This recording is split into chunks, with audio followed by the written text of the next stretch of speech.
Hey there, I'm Clara, and let me tell you, my in-laws thought they had the perfect prank up their sleeves.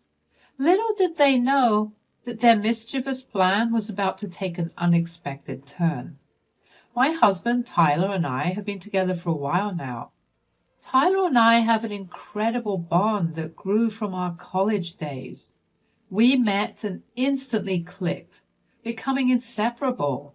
His infectious laughter and caring nature drew me in, and I couldn't help but fall head over heels for him.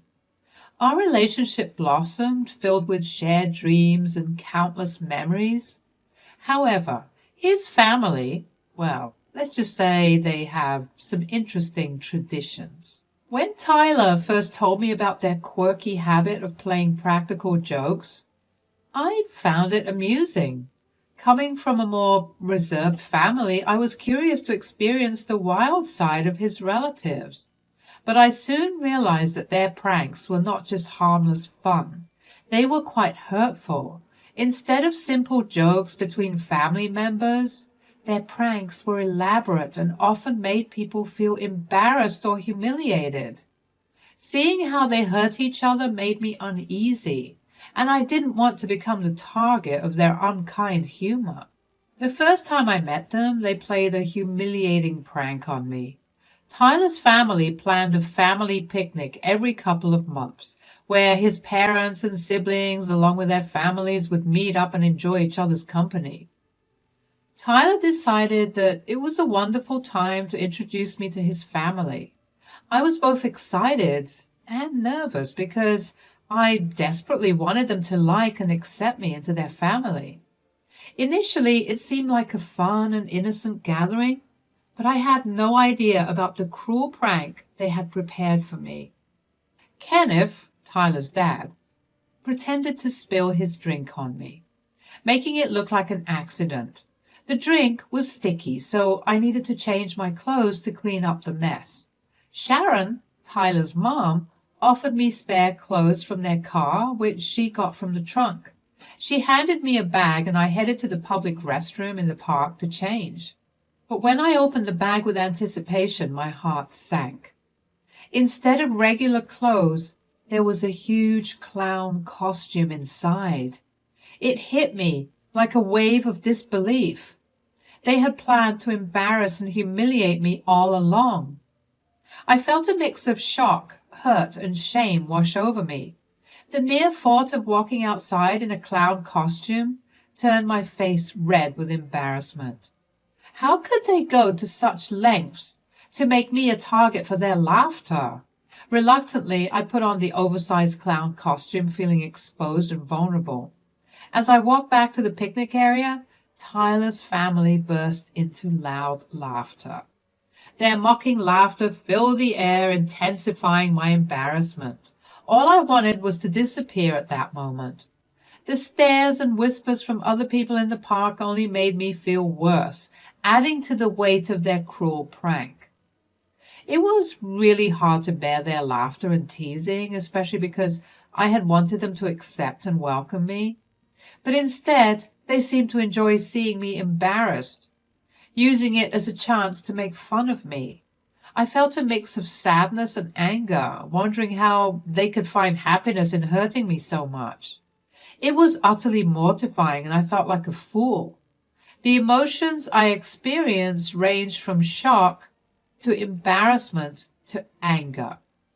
Tyler saw the look of pain and humiliation on my face as I returned to the picnic area wearing that silly outfit. He was mad at his family. "What the hell were you guys thinking? How could you do this to Clara? I told you that there would be no playing pranks on her, at least not until she's comfortable with it." "Oh, come on, Tyler. It was all good fun. We didn't mean any harm. This is who we are." "Harm? Harm? Look at her. She's humiliated. I know the rest of us are okay with these pranks, but she isn't. And you needed to respect that. It's the one thing I asked of you guys." "Tyler, calm down. It was just a silly costume. We didn't mean for her to be so upset." Just a silly costume. Can't you see how hurt she is? You know how important she is to me, Mom. I won't tolerate this mistreatment. Tyler, we didn't realize it would upset her this much. We're sorry. Sorry isn't enough. You've broken your promise. If this ever happens again, I'm serious. I will cut ties with both of you. I won't let anyone treat Clara like this. Tyler, please. We didn't mean to hurt her. We'll make sure it doesn't happen again. I hope you mean it. I won't let anyone disrespect the person I love. I expect better from both of you. Tyler profusely apologized to me for his family and said he was sorry for what had happened. It was a real turning point for him and showed me that our relationship was more important than their warped sense of humor. His kind words and understanding were like a balm for my hurting soul, showing me that he was always there for me. Sadly, that incident strained my relationship with my in-laws. Kenneth and Sharon, my mother and father-in-law, took every opportunity to make subtle jabs at me, always referring to me as a wuss or a party pooper. Initially, their words hurt me, but I learned to ignore them and focus on building a strong bond with Tyler. A few months after Tyler's bold promise, he proposed to me and we decided to tie the knot. The wedding was a dream come true, and the love between us was palpable. We were ecstatic to start this new chapter together. Tyler's parents, Kenneth and Sharon, surprised us with an invitation to a dinner at one of my favorite high-end restaurants. They claimed it was to welcome me into their lives and family. Initially, I was very skeptical about accepting their invitation. Sensing my apprehension, Kenneth texted me an apology for the way they had been treating me and promised me that their invitation was a gesture of their acceptance of me. I reluctantly said yes to the invitation. However, I still couldn't shake off the feeling that something was off. After all, I had known them long enough to suspect their ulterior motives. Luckily, I had an ace up my sleeve. The restaurant they chose happened to be owned by my close friend, Connor. Connor and I had a special bond that went beyond friendship. He was like a brother to me, always there when I needed him. Our relationship was built on years of shared memories and unconditional support. We grew up together in the same town and became best friends in high school. We had lost contact when we went off to college, but reconnected a couple of years ago. We rebuilt our friendship, and before I knew it, I was wiping away tears of joy and pride at Connor's wedding. Connor was someone I could always rely on, no matter the circumstances. He had a kind and caring nature that made me feel safe and understood. We shared countless laughs, wiped away each other's tears, and celebrated life's triumphs together. Connor was there for me during my ups and downs, offering a listening ear and wise advice. He became an integral part of my life. He even bestowed me with the honor of being named the godmother to his first child.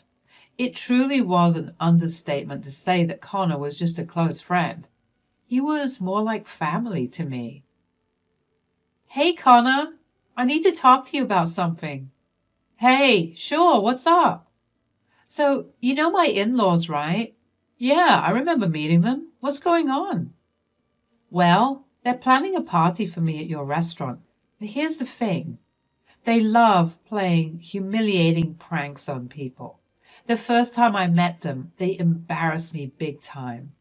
Really? That's not cool at all. I'm sorry you had to go through that. Thanks. It was awful. But since then, Tyler threatened them and they haven't tried anything on me again. But I'm worried they might pull something at this party. Don't worry, I've got your back. If they try anything funny, I'll be ready with a backup plan to save you from any embarrassment. Oh, thank you so much. I knew I could count on you. It means a lot to have someone on my side. Of course, you're part of our extended family here. We won't let anyone humiliate you. Just trust me and we'll make sure you have a great time at the party. I appreciate that. You're amazing. You better tell my kids that I'm amazing when they're a little more grown up. Shut up. I'll need some time to think about it. After my conversation with Connor, a wave of relief washed over me. I felt a glimmer of excitement and anticipation for the party, no longer consumed by fear. Connor's support had brought me a renewed sense of confidence, reminding me that I had allies in this battle against humiliation. Days before the party, I called Sharon and reminded her about the importance of accurate reservations. Hey, Sharon, I wanted to talk to you about the party at the restaurant. I just wanted to remind you about the importance of accurate reservations. Oh, Clara, I've got it covered. You don't need to worry about a thing. I know you're busy with the party preparations, but the restaurant has some strict policies, and I want to make sure everything goes smoothly. Are you implying that I can't handle it? I've organized plenty of events before, you know. Oh, no, I didn't mean it like that. I just wanted to avoid any hiccups and make sure everything is perfect. Well, trust me, Clara.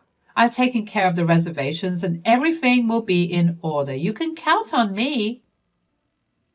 I felt a mix of relief and lingering doubt. While Sharon assured me that everything was under control, a part of me couldn't help but worry. I hoped that she truly had taken care of the reservations and that the party would go smoothly as planned. The day of the party arrived, and Tyler and I stepped into the restaurant. We were greeted warmly at the reception. The employees of the restaurant had quickly become our friends, thanks to how often we frequented his restaurant. A waiter escorted us to our table, but as soon as we reached our table, I noticed something was off. There was one seat missing. Panic rose within me as I asked about my seat, only to be met with uproarious laughter from Tyler's family. Tyler, clearly furious with his family, confronted them. I cannot believe you guys. This is completely out of line. You know the restaurant's policies, and yet you deliberately pulled that prank. It's not a joke when it hurts someone. Oh, come on, Tyler, lighten up. It was just a harmless prank. No, Dad, it wasn't harmless. It's humiliating, and it's not okay. You promised you wouldn't do anything like this again. Maybe it'll be a real family dinner now. I don't see why we have to invite someone who can't take a joke into our family. Mom, that's not fair. Clara is my wife, and I won't tolerate anyone disrespecting her. How do you propose to fix this prank of yours? I couldn't believe they would dismiss my feelings so easily, labeling it as a joke. It hurt to think that they didn't see the impact of their actions and didn't fully support our relationship.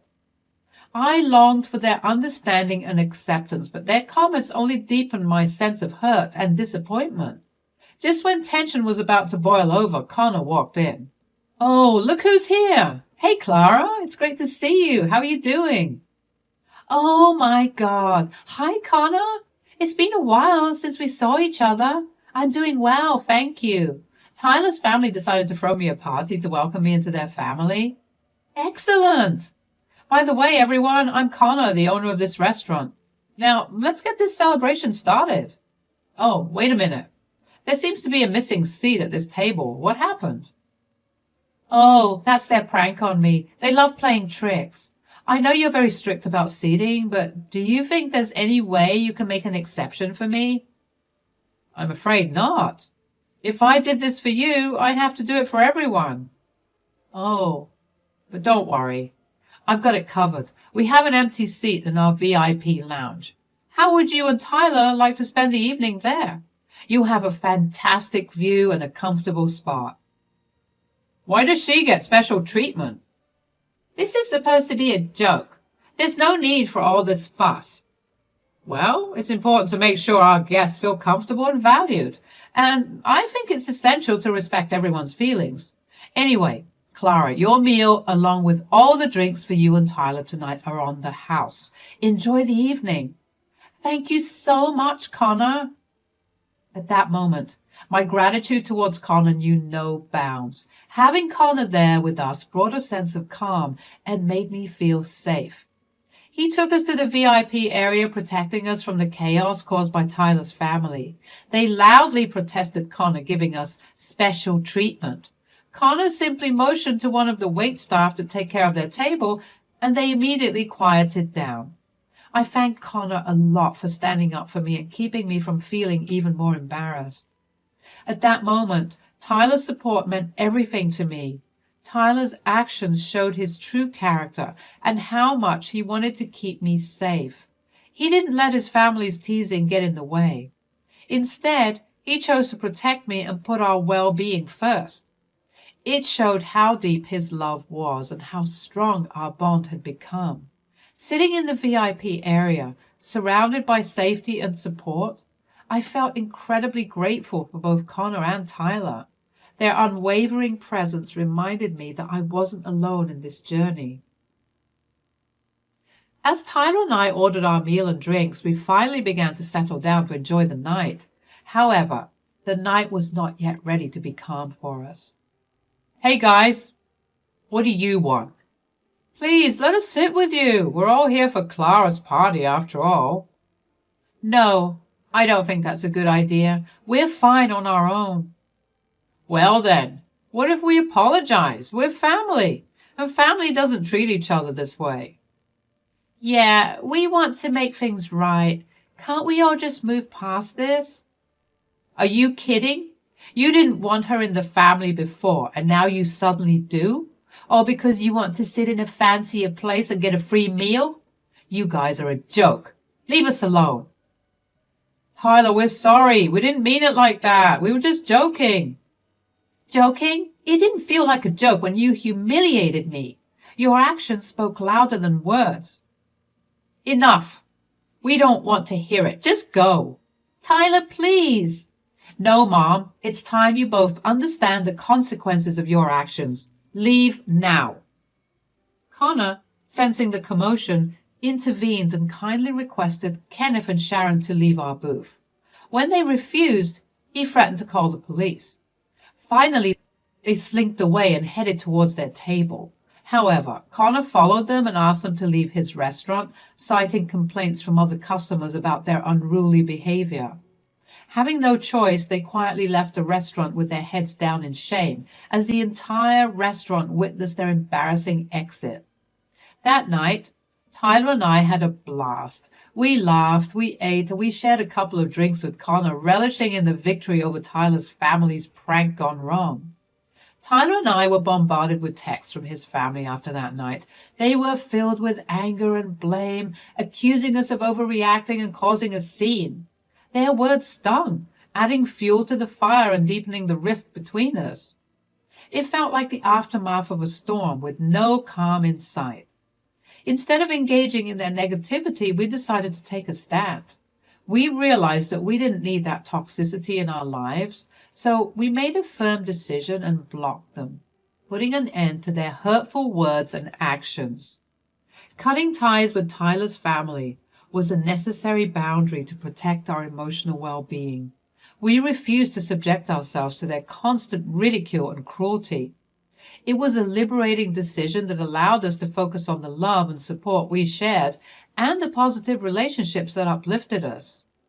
It was a fitting conclusion to this tumultuous saga, allowing us to move forward with positivity and surround ourselves with love and support. Life moved on, and Tyler and I thrived in our love and unity. Our relationship grew stronger, and we built our own loving family, free from the toxicity of his parents' cruel pranks. Thanks for sticking with me through this roller coaster tale. Remember, sometimes the sweetest victories come from the unexpected allies we find along the way. Don't let anyone's cruel pranks dampen your spirit or break your resolve.